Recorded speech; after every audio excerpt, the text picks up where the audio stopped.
John, Turney, welcome to the Liminal Living podcast. It's finally good to be here because we've had so much technical difficulty getting to this spot. Yeah, It has been insane, so I'm glad it's all finally working. yeah. Well, thank you. I'm glad to be here with you. All right, well, just tell us a little bit about like who you are and what you're currently up to, and I'd like to know a little bit about how you got here after that. Who am I? I work for a large warehouse um, wholesale company everybody knows called Costco. That's my Oh yeah, real job. I've been working there now officially for 30 years. On the side of that, well, who else am I? I'm a I'm a husband. I'm a father. I'm a caretaker of a big chunk of land that we own. We own 23 acres up here in Northern California. oh wow, We have dogs and cats and goats. Um, so we have a nice, what I call our little chunk of heaven. Um, I'm an author, podcaster, musician, theater guy. I mean, you know, former associate pastor, former worship pastor, all the things that build into what becomes what you see in front of you right now. Um, yeah. yeah. You've got like your hand in a lot of different pools of thought there. Like, what, what what do you do with goats? We got a couple goats. They were just pets that we have at because we live in That's rural Michigan. So that's about what we do with goats. They keep our we have a section of our property that I guess you would consider the yard. I mean, on 23 acres, the section around the house is kind of considered the yard. So we just tether them up, and they kind of keep the grass down, so it keeps me from having to mow as much, which helps me out. But other than that, they just sit around and make their bleeding noises and let me know if they're tangled, and I have to go and untangle them. But other than that, yeah, they just go around and eat food, eat grass. they're like little weed whips, Yep, yep, pretty much, yeah, yeah, self-propelled, self-fueled. yep, yep, How many you yeah. got? Just two, Just the just two? a couple. Yeah, just a Yeah, couple. yeah. We Yeah. got two. What kind do you have? I think they're Nubian. I The think that's what tall they ones are. with the floppy ears? Yeah, they have the floppy ears. Yeah, Oh, yeah. those are cute. Yeah. We had before that we had these bigger goats. They were pack goats, and the person we got them from had read somewhere that if you let them into your house with you, that they'll imprint with you and they'll go everywhere you go. But he had always meant for them to be pack goats for when he goes hunting. But they were so imprinted on him that when he left them behind to go hunting, they would make so much noise that it affected his ability to hunt. So he got rid of them, and that's how we ended up with those. And we kept those until they unfortunately they passed away. One was one had a heart attack and died, and the other was mangled by a neighbor's dog. Unfortunately, Oh yeah, that's yeah, happened around us yeah, too. Yeah, I yep, found that if you bring a goat in your house, they poop on your floor. yeah, yeah. I don't think goats can be potty trained, so I don't I think I'm don't gonna think try so. that. I So don't it's think they not know when something. they're going. I think you're right. I think you're right. Oh, that's cool. Well, Yeah, can you share a little bit about your upbringing? Have you always lived in Northern California in the yeah. rural zones? Well, we lived in, I was born and raised in a town called Eureka, California, which is the county seat of Humboldt County, which is when, if anyone wants to know where, when we talk about Northern California, a lot of people talk about the Bay Area, like San Francisco. We're 5 hours north of that. So we're more northern than the Bay Area. We're closer to the Oregon border than we are to any major city. So I was born and raised in Eureka, California. My wife and I moved up here to Neeland, which is just a small community of maybe like 200 people. We moved up here about 20 years ago. Um, but yeah, I was born in Eureka, born into a religion of faith um, that we kind of, with my parents, we kind of bounced around from church to church. There wasn't never really like this like push that we had to go to church. There were times where we would go to church and times we wouldn't go to church, but we were considered all the time that we were Christian. Um, and then we kind of made our home in a Foursquare church, and that's kind of where we ended up, and that's where I was until I was about 18. That's when I left the church for lots of reasons. I'm someone who likes to ask questions, and found out pretty quickly that a lot of churches, a lot of pastors, a lot of Sunday school teachers don't like questions. They don't want you to be questioning what they're teaching. They don't want you to question the Bible for sure. And so, and I've told this on other podcasts. I've told this on my podcast. There was a point where, when I was quite young, probably 8 or 9, where my parents were brought into the pastor's office and asked to talk to me about my asking all these questions, and maybe ask me to kind of quit it, basically, for a Oh lack of a wow. better description. And to my parents' credit, they never told me. They never told me that this. I didn't find out about this meeting until I was much much older. I didn't know about it. I didn't know that I was causing any waves. Um, but kids are smart, and they can kind of realize when their questions aren't being taken serious, or they aren't wanted. So I kind of started to kind of internalize all this stuff, um, and had a hard time just reconciling what I was thinking inside with what was being taught to me at church. And so, move forward to my teenage years, I was becoming, rather rebellious. Got into drugs and alcohol. Lived a this dualistic life where I was still going to church. Like, I still felt like I had to get right with God all the time. So I was going to youth group, Saturday night service, Sunday night service. If there was any other program going on at the church, I was there. I mean, I was that much involved with the church, but on the outside of the church, I was hanging out with a whole bunch of different types of people, getting myself into trouble. And at some point, um, just realized that this whole God thing wasn't working for me. That I couldn't figure out how a God that couldn't take me for who I was a God worth worshiping. And so around 18 is when I just kind of walked away from the church. Mm. And but I walked away from the church in a kind of a more of a rebellious way. Like, I don't need you, screw you guys. I'm taking my ball and I'm going home. That Hmm. kind of thing, So even though I left the church, I still felt like something was missing. So I went searching for God, or the divine, through other sources. So I studied a whole bunch of different religions. I was an atheist. Felt like if I couldn't find a God that was worth worshiping, I didn't believe there was a God at all. Um, I studied Hinduism, Buddhism, Taoism, all kinds of religions, trying to find something that would fit that gap that I still felt like I had. Um, and So that was my early upbringing within the church. If any of that made sense. Yeah, I'm wondering what kind of questions an 8-year-old can have in their Well, mind that's threatening to, a pastor it who's been was it through was seminary. yeah, it was stupid stuff too. It was questions like, if Adam and Eve started the whole human race, and they had their kids, who do their kids have kids with? It was just really, the same thing with Noah, right? Noah supposedly, if the story of Noah is true, now we have a family who is repopulating the earth again, and I think they were just in questions they were uncomfortable at talking about. I mean, I think we all can figure out the answer to what happened within these myths of.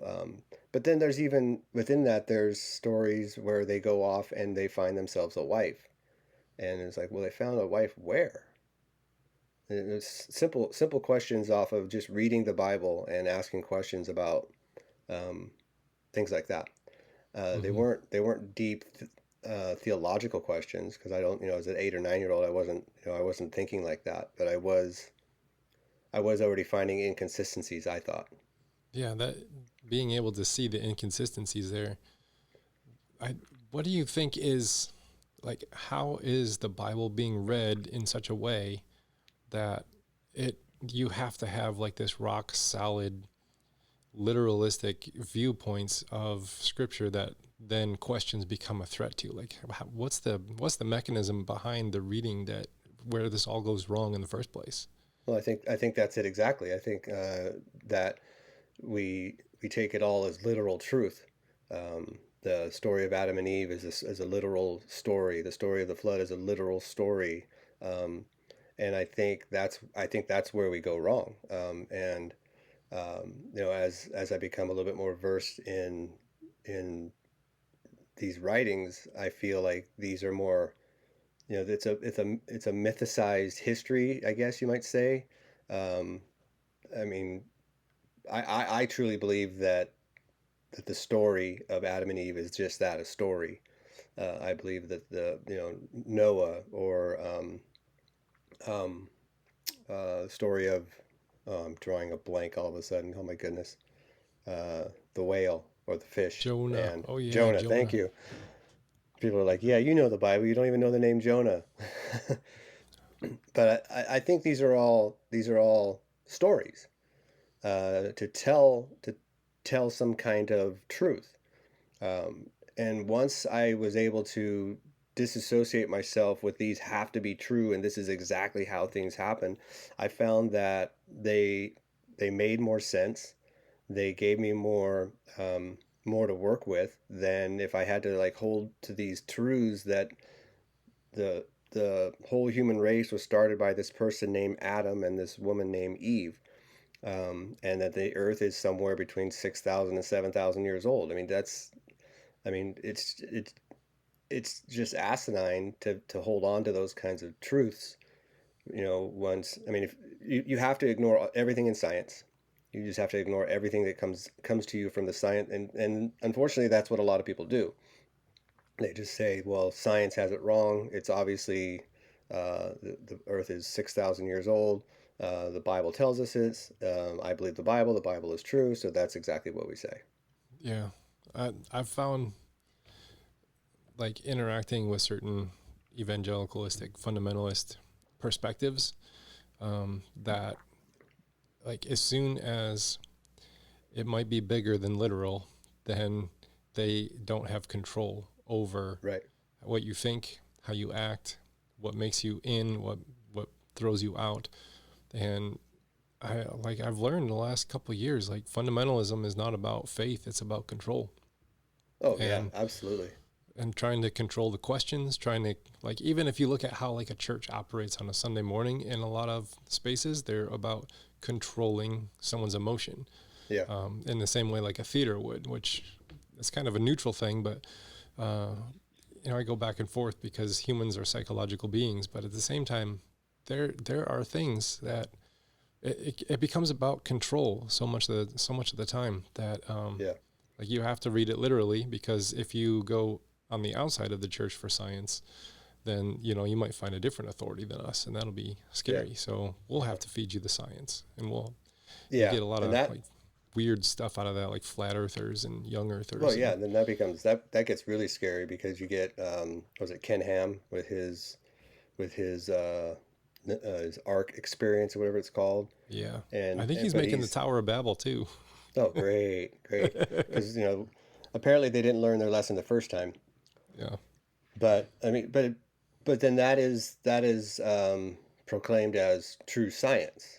yeah. And that's what gets scary, is like there there's scientific method to, you know, there's the way things work within science and the way things work when in a situation where, with like the arc experiences, that's just taking the Bible literally, with regardless if there's inconsistencies or not, and not looking at it from an outside in and saying, okay, well, let's take this serious and let's look at this and let's see why there's an inconsistency here, which is what science would do. And so that it gets really scary to me. It Yeah, does. You know, yeah. I know some people find comfort in that, in things being consistently the same all the time, but at some point you have to ask questions, and those questions become problematic when they won't answer them. That's when things, Mm-hmm. I feel, become problematic. Yeah. So what was it at 18 that you finally said, I'm done and I'm leaving? Like, For me, the big one for me was, by then I was in theater, and I don't want to paint the brush that if you're in theater that you end up automatically working with a bunch of gay people, but um, for me, that's kind of how it happened. So I was asked to work in theater. I was about 17, and I was asked to do a show at a local theater, a musical, and I had been raised being told that homosexuality was wrong, that they were deviant, that there was something seriously wrong with them. And then I ended up doing this show and with a bunch of very openly gay people. And through that experience, and then working with them again and again over a couple shows over a year or so, starting to realize that everything I'd been told about homosexuals was wrong, and that they were just like me. They were regular people who just wanted to be accepted for who they were, wanted to find love like I wanted to find love. They wanted to be treated as normal human beings, which God forbid we do.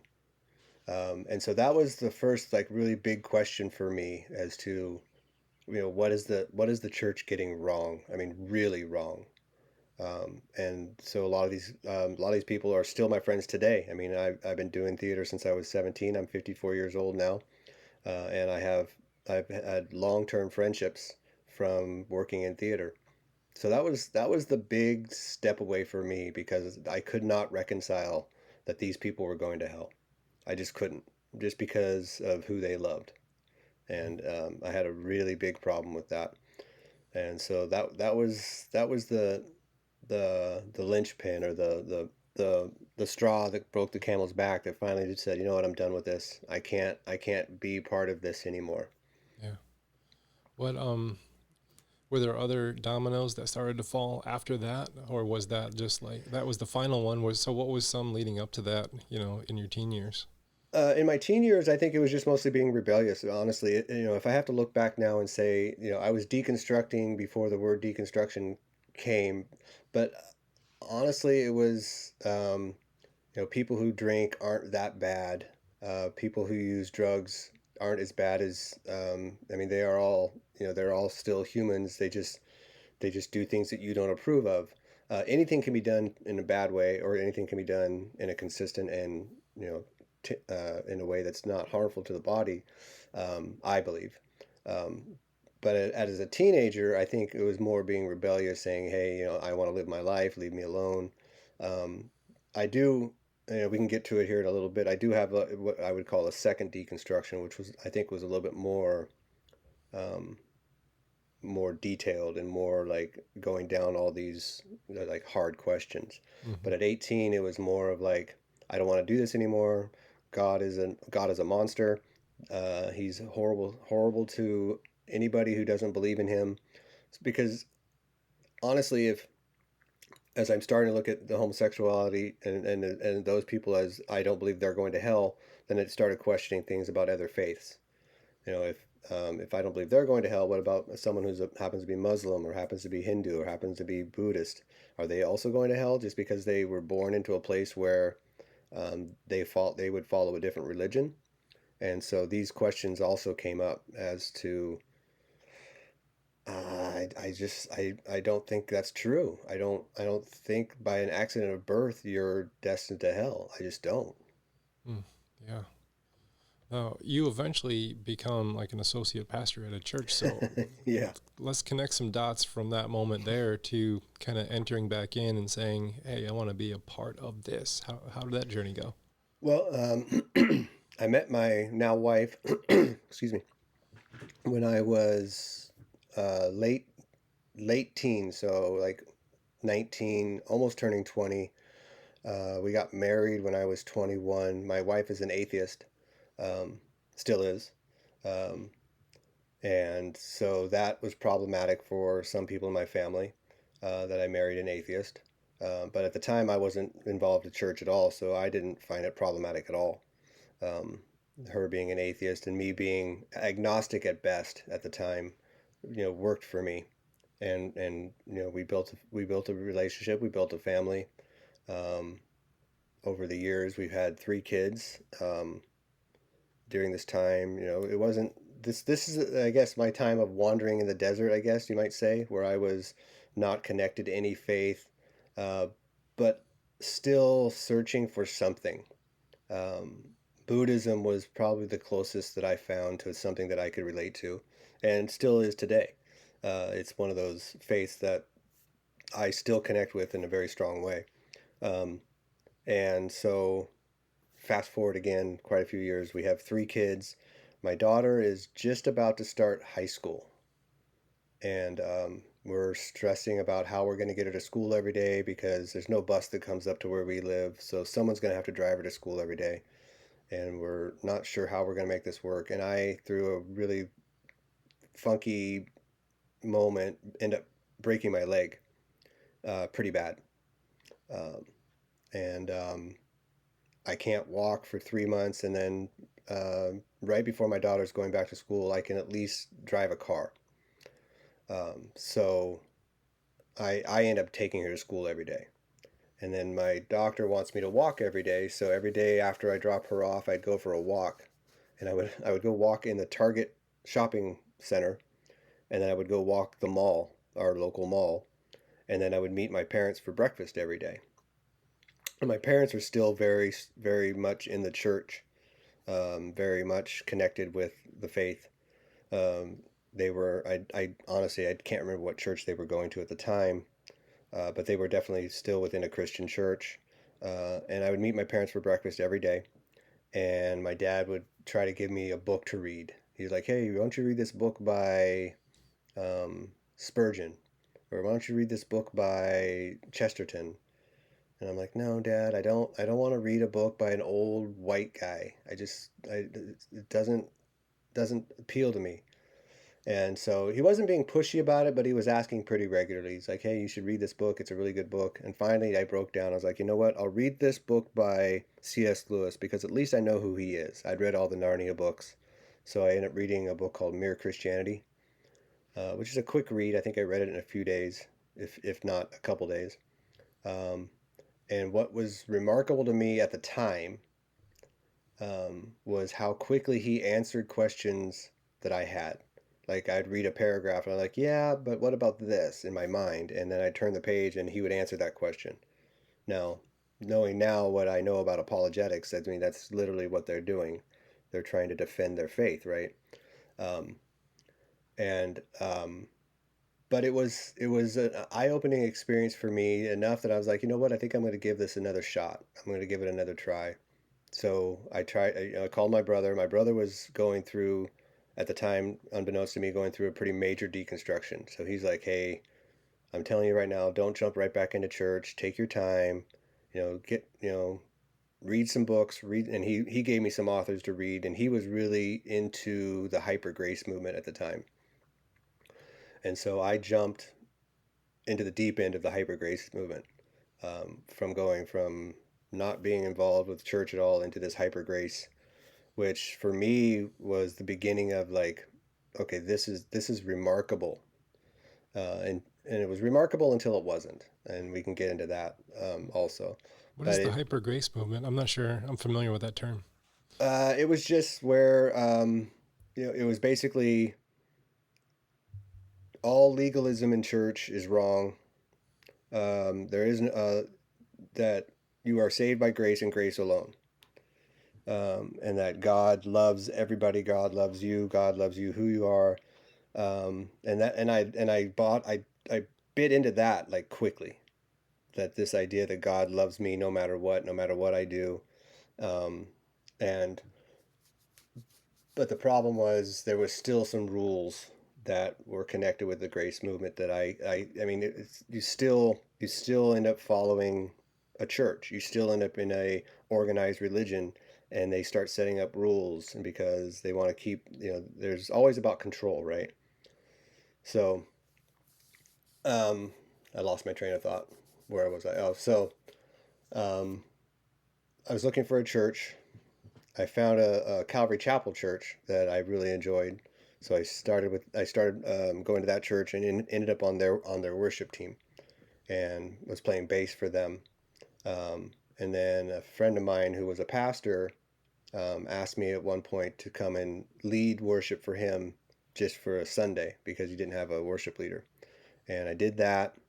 And then he's like, "Why don't you just come work for me?" And I was like, well, I don't know. I don't, and I was still buying into this idea like I had to be led or God had to answer these questions for me.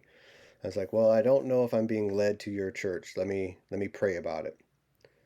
Um, and so I went back to the pastor of the church that I was at and talked to him and said, hey, I'm being asked to take over the worship team of this other church. I'm not sure if that's right for me. And we prayed about it. And he's like, well, it's a decision you're going to have to make. So you need to pray about it and see what God wants you to do. And I don't know if I ever got an answer really from God or not. Um, I would, if I had to guess, I would say no. That I just decided that this was a decision I was going to do. But one of the agreements I made is that I wanted to preach. So I was like, I'll come along with you as long as I can preach, say like once a month. And he was all for that. So I moved from Calvary Chapel to Southern Baptist, and started leading worship at a Southern Baptist church. It wasn't, I mean, nothing about the church made you think it was Southern Baptist, other than it was. And you can't see behind me, but right there, that's my license to preach Oh, in a you still Southern got it. Baptist. Yep, still got it.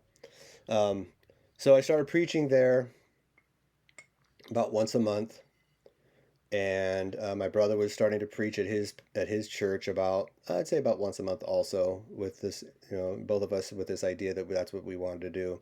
So we'd watch each other's sermons, and I would give him a little bit of grief sometimes. It's like, I saw what you did there. You came right, because he and I were both at this point now. We were both testing the waters of universalism, universal salvation, that maybe there is no hell. These are questions that we had been working through, my brother and I, kind of together and kind of separately.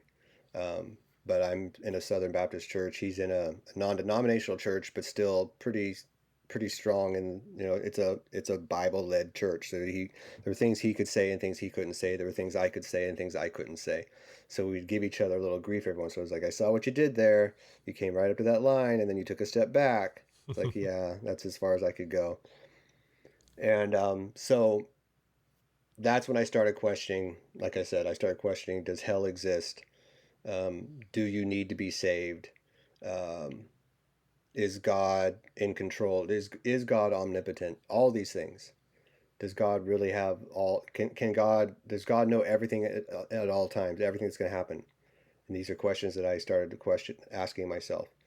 And so as I'm preaching, I can't preach these things. I did preach a pretty grace-filled message that God loves you no matter what. God loves you just where you are. Um, but as a worship leader, I was playing the game of, I don't know if I don't know if you've been involved in a worship team at all or Hmm. done any of that, but certain songs you sing in a certain order to get a certain emotion. Yes. And then you have a point where you have a nice little speech already prepared to like pull the tears out and get people all, emotionally involved in your music. And I started feeling like that was not very, what's the word? Not very real. So I was already doubting that part of what I was doing. Um, and then, so I had a conversation. I was supposed to preach the, uh, the next Sunday, and I had the worst writer's block I've ever had in my life. And I couldn't figure out why. I was super stressed. I couldn't come up with anything to preach on. And in my head, it was like, it's because I'm lying to the pastor and I'm lying to the congregation and I'm lying to myself, that I don't believe what they believe, but I'm still standing up in front of them as if I do. So I had a meeting with the pastor and I just laid this all out. And I was like, I don't believe that hell exists. I don't believe that you need to be saved. I believe in universal reconciliation. I believe universal salvation. Um, I don't believe that homosexuals are going to hell. And I just laid it all out. I was like, and because of all this, I don't think I can be your pastor anymore or your associate pastor. I mean, it's not fair to you. It's not fair to your congregation. Um, he was kind of grooming me to take over. He was looking at retiring. I was like, it's not fair. As soon as you leave, I'm going to change everything and the whole congregation is going to leave. I'm gonna basically destroy your church in like probably a month. So I graciously bowed out of that, and then that's kind of where I left the church for the second time. What was your pastor's response to that meeting? Honestly, it was very, very good. We're still friends to this day. Um, I still consider him one of my good friends. You know, we and and I don't want people to think that because I did stand up in front of the congregation and I told them I didn't tell them all of that. I gave them some other reasons for me leaving. And if anyone happens to listen to this who remembers me from then, I don't want them to think I was lying because I truly was telling the truth. Because one of the things I told them was like, I feel like I am being led to open my own church. And I want to open a church within the homeless community of, of Eureka. But it was going to be a church that it wasn't going to be anything like anything I'd ever done before. It was going to be a church where I wasn't going to be preaching about salvation. I wasn't going to be preaching about hell because I didn't think salvation was needed. I didn't think hell existed. But it didn't work out. It was something that, for whatever reason, wasn't in the cards for me, and it didn't pan out for me. But he honestly, like I said, we're still friends. Haven't seen him in a little bit now. He's been busy, but we see each other at least once a week in passing, at least, and we can catch up and talk. Um, but no, he's a really good guy. I really admire him. I think he's an amazing pastor. He's on a path that I'm not on anymore. Mm. And what was your wife's response to you going into church and taking on a pastor role, and then leaving church? How did she respond to that whole movement? Um, when I do something, I'm 100% in, or 1,000% in. So there was a point where it was a little frustrating in our house because when I stepped back into church, because then everything became about church. Everything became about, what I need to learn about God, what I need to learn about the Bible. And I was just devouring book after book after book saying, see, I was told this is wrong. I was starting to read the Desert Fathers, um, realizing that universal salvation was one of the leading beliefs of the time prior to what we were all taught when we were in church. Um, so it was probably a little tiring and a little exhausting at my house around this guy who was like delving into all this stuff, posting online daily, if not multiple times a day, about what I was reading. And she's like, it's just like that's all you do now. You just sit around and you read your books and you post your posts on Facebook about God. And she's like, it's a little tiring. And so I think I had to work through the course of that to the point where it was also tiring for me. And because what happens is all you do is you end up arguing with people. People don't like what you're posting, especially if you're talking about universal salvation or that women can preach. That was another big one that I got into multiple arguments online about women preaching about homosexuality not being a sin, that there is no hell. Um, and at some point, you just get really, really tired of just being in arguments all the time. Um, so I kind of backed off of that a little bit. Well, actually, quite a bit, actually. And so uh, there was a rough patch where she's just like, this is kind of asinine, all the stuff you're doing. And looking back at it now, I'm like, yeah, you were right. It was a little kooky for a little while. I got a little off the rails. Yeah. So, like, where are you at now with things, with faith and God and all that? Where am I now? Yeah. How would you Um, describe where you're at now? um, I'm not a Christian. I don't use that word. Um, I'm a, I'm a follower of Jesus, and this is one of the questions that I had to ask myself. This was a question I asked myself actually a couple years ago now, I think. Um, if I was to take Jesus as a person and take away all the miracles, take away the resurrection, take away the virgin birth, take away all of that, and just be left with his teachings, would I still follow this man? And my answer is yes, I would, because I believe what he has to say is it's vital, it's important. Basically, it comes down to love God and love your neighbor, or love your neighbor as yourself, and then the idea of loving your enemy comes off of that, and that's that's enough for me. And then that with some other faiths that I've connected to, which would be some of the Native American faiths and then the Buddhist faith. Um, that's where I am right now. I don't consider myself um, a follower of Christianity, but I do consider myself still someone who follows the teachings of Jesus. Mm. I talked with Randy Woodley, I think it was last year, and he considers himself a member of the Cherokee tribe that follows Jesus, but he also refuses to use the word Christian. Yeah, Um, yeah, for the same reasons as just I think it's problematic. I think the yeah. word Christian, especially in this day and age, especially with what Christianity has become, um, when you see it in the news, when you see it on TV, when you see it in social media, this evangelical fundamentalist version of Christianity, the Christian nationalists, unfortunately, they have the loudest platform right now when it Mm-hmm. comes to Christianity. And I cannot even in any way connect myself to that. Yeah, same here. They're really loud. Yeah. They seem to be really big as well. As you know, Yeah. we've got people that are rising up within the faith. You know, there's Christians against Christian nationalism. There's David Hmm. Gushee. There's movements in it that are trying to counter Yeah. it, but it seems like a tidal wave. Um, Yeah. Sadly. but I'm kind of seeing like um, like David Gushee calls it not Christian nationalism, but like reactionary. I can't remember his full term, but it's a reactionary Christianity where Yeah. we've been reacting against culture. Um, we can trace it back to the 20s. Hmm. When we had the Scopes monkey trial and the Yeah. prohibition, and we've always been reacting against.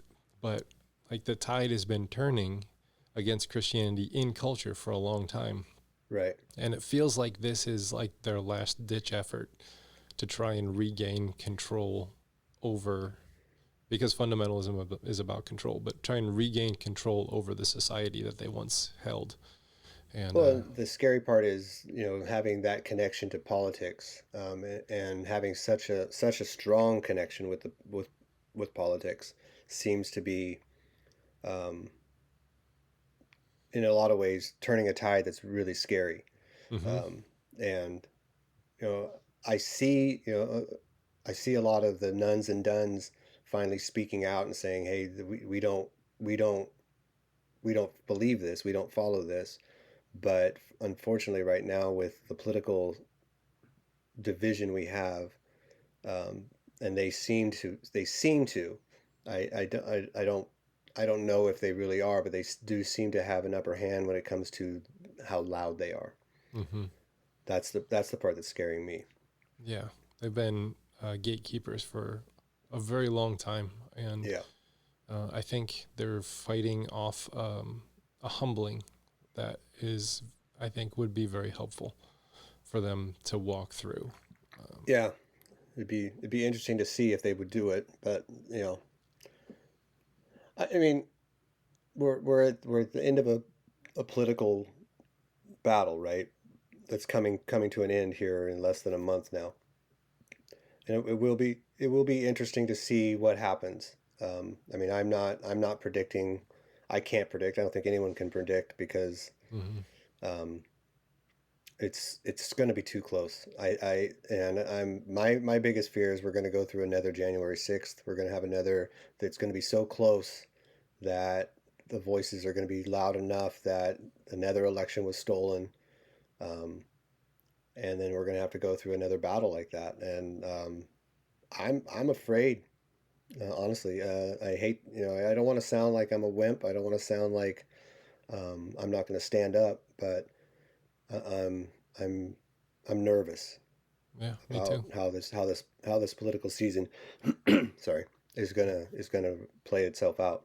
Yeah, that anxiousness is, it just seems like across the board. You know, I have Yeah, friends who are just as anxious that Trump might lose as I am that he might win. And, you know, it seems like there's apocalyptic language on both sides of the aisle, yeah, but for some reason it feels, you know, we've been using apocalyptic language since Ronald Reagan, but this one true. does feel like a little more existential, Yeah, yeah, because we're actually getting at the mechanisms of governance, yeah. you know, that like they're trying to change the rules of the game, not just who's in and who's out, but Well, and it that's why it feels different to me. they are willing to put people in harm's way, um, to get their point across, or to get their what they consider the right America, Hmm. and that's scary to me. That Yeah. I mean, what they're willing to do, and what we watch, what we're and the rhetoric that they're willing to spew. Um, it's honestly, I don't know how people follow the guy. I really don't. But that's another story for another time. Hmm. I don't think we have the time to get into We don't. why. We don't. And I have been trying to ask those questions and like really like try to dive into the minds of the people who find comfort in him. And Yeah, um I really do want to understand like this last 6 months, for I had like ever since I guess that last year of him in office, I had like this PTSD of hearing his voice or seeing him in the news. I had yeah, to stop watching my, you know, like the news feed on, Apple News. right. Just refused to open it for years. And then finally here we are in this cycle. And I'm like, all right, I got to get over this. And I need to like actually dive into the mindsets behind it. And I, I'm trying to understand it and learn. I think I've learned a lot of things um, about how we differ and why. Yeah, And it really comes down to, I think, their discomfort with a pluralistic society, their yeah, discomfort for um, other people uh, having a voice. I think they're very uncomfortable with democracy itself because democracy doesn't lean in their favor any longer right. because they're not in the majority. Um, so there's just a lot of it's like a death scenario that's scary, and when you're dying, man, you just grasp for anything. Well, and in a weird way, I think they've grasped onto another. So you have this political party, this national conservative, ultra conservative party grasping onto a Christian evangelical fundamentalism that is also dying. These are both, so they're both in their, I believe they're both in their death throes. Yeah. Um, and so I could see what you're saying, where they're grasping at anything to save some remnant of what they are or what they Hmm. want to be. So yeah, that makes sense. Yeah, and those things are like Christendom. Christendom is dying. It's pretty Yeah, much dead in Europe, and it's on its way here. And we're uncomfortable with that as yeah, yeah, Christianity because God needs to win. Like yeah. so it can't happen here. Right, Because there must have been something wrong with Europe for it to happen there, so it can't happen here right. because we got it down. So I have really dove into trying to just understand the fear that has been Yeah, fanned by this man, because it's yeah, when you get down, like someone once told me that if look underneath anger, you're going to find sadness, you're going to find fear, you're going to yeah, find unprocessed grief. yep, And that's really hard to like peel that away, so we'd rather yeah, just hang on to the anger part. But yeah. that's what I think, that Donald Trump has taken something that's been festering for a while Hmm. and just added the gasoline to it, Yeah, and just fanned it up really well in a way that is in his favor. And yeah, yeah, yeah. I'm pretty uncomfortable with it myself. Well, I mean, and a lot of this stuff was coming into play as I was leaving the church too. So Mm, um, there was that as well. I was never going to be someone who's going to preach about the American way. mm-hmm. Um, I was never going to preach. I mean, one of the things that one of the first things I would do if I was running a church is I would take the American flag out of the church. I don't believe it belongs there. Um, I don't believe, I don't want anyone to feel like you have to be American first to be to be a Christian. And I think a lot of churches believe that. And so there was also that for me. Um, Mm-hmm. the political party that was starting to take over as I was leaving the church was the party of Trump, and I could see the writing on the wall of how the church was going to become a pro-Trump church, and I couldn't do that. There's no way in hell that I was doing that. Mm-hmm. So that was another reason for me to have to kind of step away. Yeah. And it was an interesting time. That first those first few months of leaving the church and not having anything to do on Sundays. My brother and I talk about this too, about Sundays for 5 years and at one church and then 2 years at this other church was getting up to be at the church before anybody else, either to set up for worship or to set up to preach. And all of a sudden, I had my Sundays I could sleep in, but there was that question of what now? What do I do now? Right? Mm-hmm. And Yeah. so um, I was still kind of in the throes of argumenting with people on social media, and I came to realize that I was doing exactly what they were doing, just from another side. Mm-hmm. I was using the Bible against them like they were using the Bible against me. I was like, if you're going to cherry pick the Bible, I'm going to cherry pick the Bible. I can find verses to defend everything that I want to defend. Mm-hmm. And so um, I had never I had never done anything with Lent, but Lent was coming up, and I was like, you know what? I'm going to give up the Bible for Lent. I'm just going to give it up. I'm going to put it down. I'm not going to pick it up. I'm not going to read it. If I feel the need to defend myself, I'm going to defend myself from my own actions and my own words. I'm not going to use the Bible to defend me. And Mm. so I did that for the extent of Lent. And then at the end of that, realized I'm not sure I need this book at all, ever, ever again. So I set it down, and I was like, well, what do I do with that? What do I do with this? Because I'm still like looking for things to do. I'm still going through my deconstruction. I'm still reading about deconstruction. I'm still reading, you know, different books by different authors. Um, the list becomes so long I can't even think of names anymore. Um, but I decided that I was going to write a blog. Um, but I wanted to write a blog as if somebody was somehow disconnected from Holy Scripture and ended up having a conversation with God. And I was like, well, where on this planet can you make that happen? Because you can find a Bible anywhere. So it's unrealistic to think that someone is anywhere where they can't. I mean, they would have to make a conscious choice to not open it. And I was trying to make it a way that they just didn't even have access to it. So I ended up putting my character in space on a broken down spaceship heading to God knows where, and as he's on this ship, ends up having this conversation with God. And so it was a weekly blog where I got to ask all the questions I've ever wanted to ask God. And that's what it was. It was just question after question after question, asking God about things that I wanted answers. And I didn't use the Bible. I didn't use any scripture. I didn't use anything. I just used a conversation between me, well, a character named RJ, and God, and answered all these questions.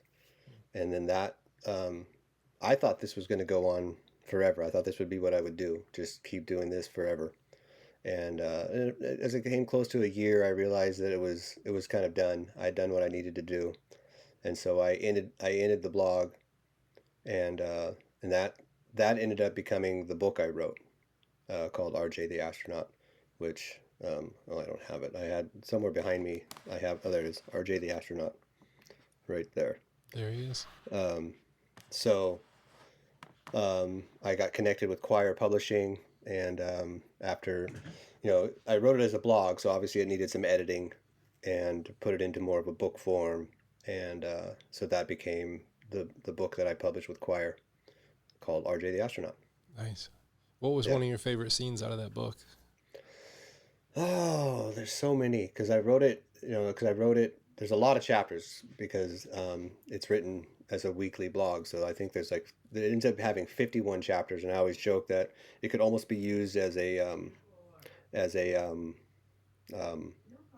like a not a journal. That's not the right word, but like Like a devotional?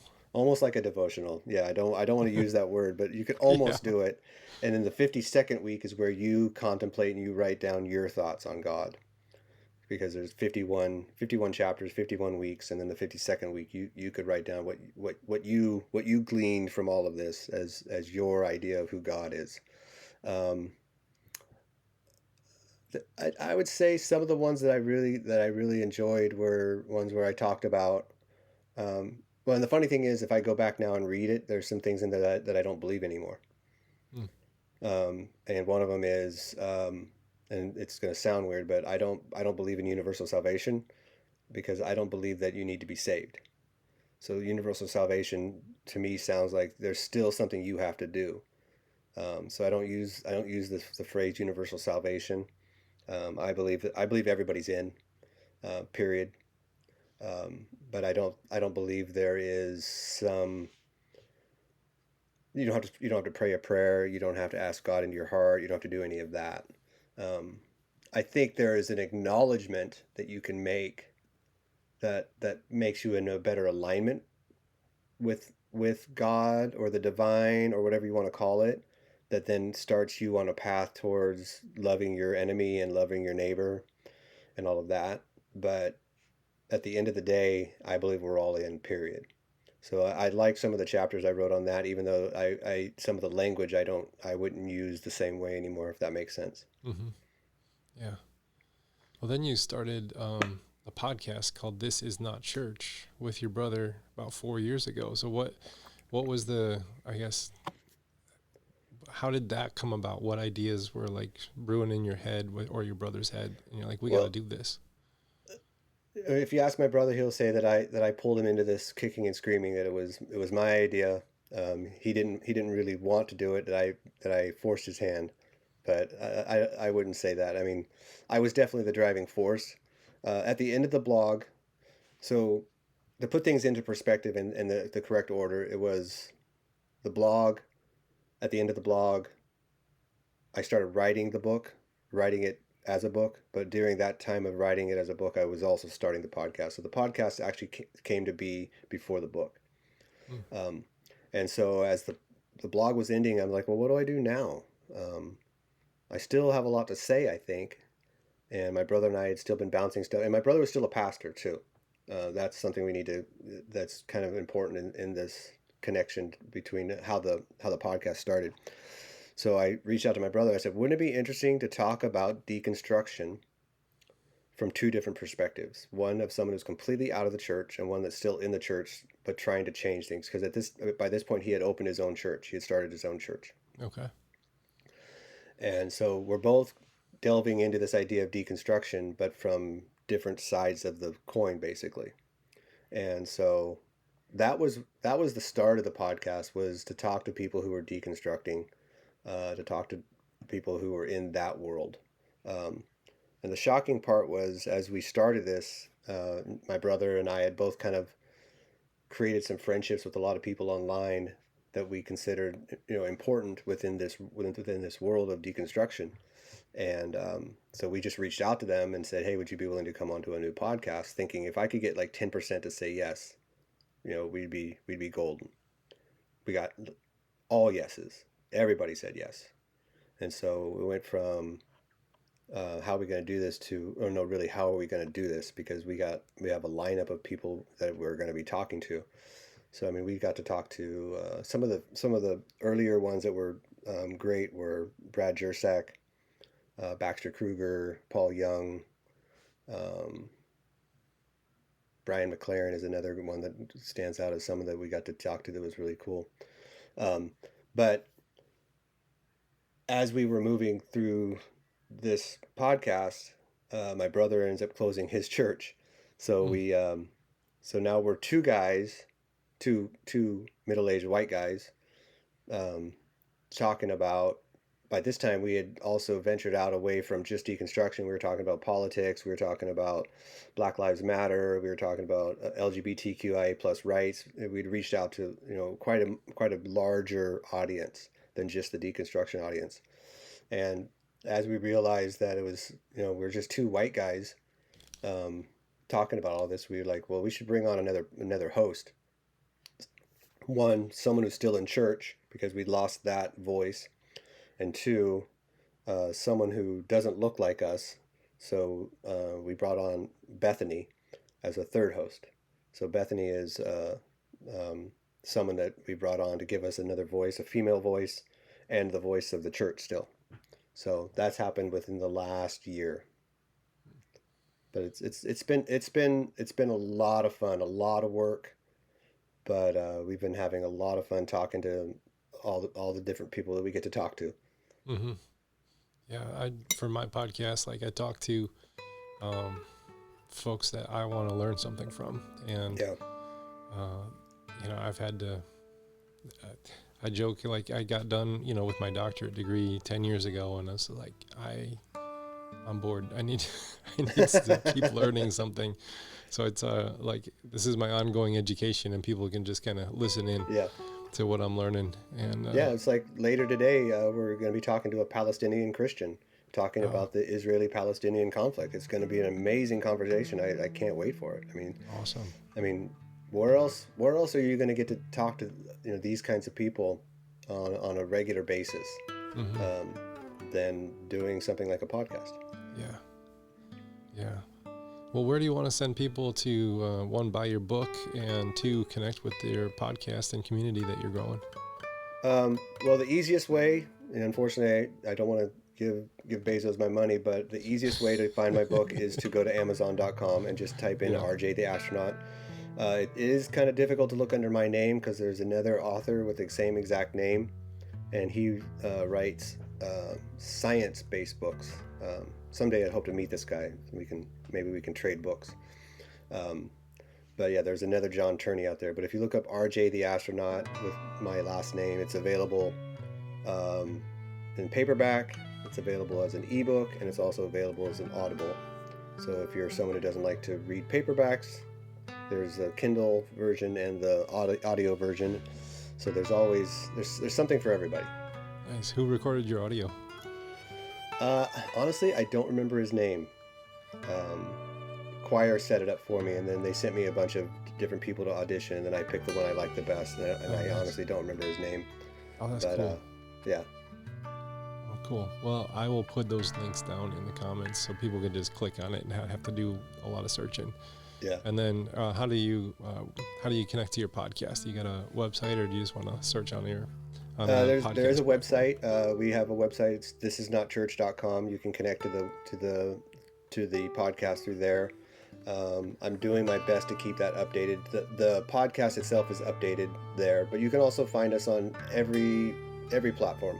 So if you're already using a platform like Apple Podcast or Spotify or Google Play or whatever one you use, if you just type in "This Is Not Church," you'll find us. We're on all the platforms. Well, I'll make sure to hit that in the comments too. Well, John, thanks for coming on and sharing your story and your life and some perspectives. It's been fun. Yeah, thank you for having me. It's been a great time. Awesome.